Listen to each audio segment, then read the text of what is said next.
সুপ্রিয় দর্শক, কেমন আছেন সবাই? আশা করি সবাই ভালো আছেন। প্রিয় দর্শক, নিত্য পণ্য বাজার তালিকা জানিয়ে দেওয়ার জন্য রয়েছি সরাসরি ঢাকা শ্যামবাজার।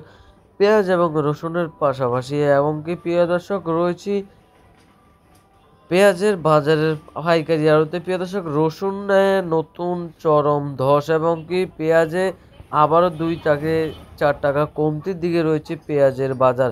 এবং কি আলুতে নতুন চমক, 2 থেকে 1 টাকা বাড়তির দিকে রয়েছে। এবং কি প্রিয় দর্শক, দেখতেই পাচ্ছেন রয়েছে পাবনার মাঝারি সাইজের পেঁয়াজ এবং ফরিদপুর রাজবাড়ির সকল সাইদুল মার্কার সকল মার্কায় পেঁয়াজ রয়েছে। প্রিয় দর্শক, পেঁয়াজের আজকের বাজারে পাবনার পেঁয়াজ বিক্রি চলছে 90 টাকা থেকে 92 টাকার, রাজবাড়ী বিক্রি চলছে 90 টাকা থেকে 93 টাকার ভিতরে।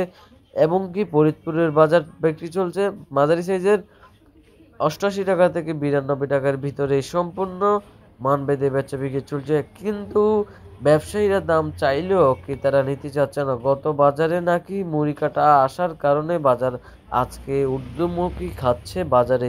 এমনকি বাজারে চরম ধস লেগে আছে পেঁয়াজের বাজার, যে কারণে পেঁয়াজের দাম পাচ্ছেন না ব্যবসায়ীরা।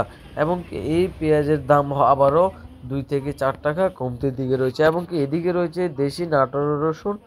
এই দেশি নাটোরের রসুন আজকের বাজারে সর্বনিম্ন 50 টাকা এবং সর্বোচ্চ 550 টাকার ভিতরে সম্পূর্ণ মানভেদে বেচে বিক্রি চলছে এই দেশি নাটোরের রসুন। এগুলো মাঝারি সাইজের, প্রিয় দর্শক।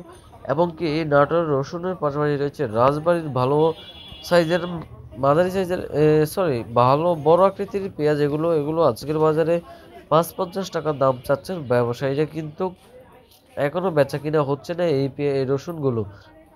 প্রিয় দর্শক, অপরদিকে রয়েছে চাইনা অরিজিনাল চাইনা রসুন। এগুলো আজকের বাজারে 150 টাকা দাম যাচ্ছে, কিন্তু মোটামুটি কমতির দিকে রয়েছে এই চাইনা রসুনের বাজার বেচা কিনা। এবং কি এদিকে রয়েছে ফরিদপুর জেলার রসুন। এই রসুনগুলো আজকের বাজারে 35 টাকার থেকে 40 টাকার ভিতরে দাম চাচ্ছেন, এবং কি বেচা কিনা চলছে। এবং কি এদিকে রয়েছে চাইনা হোয়াইট রসুন। এগুলোর মধ্যে গ্যাস চলে আসছে।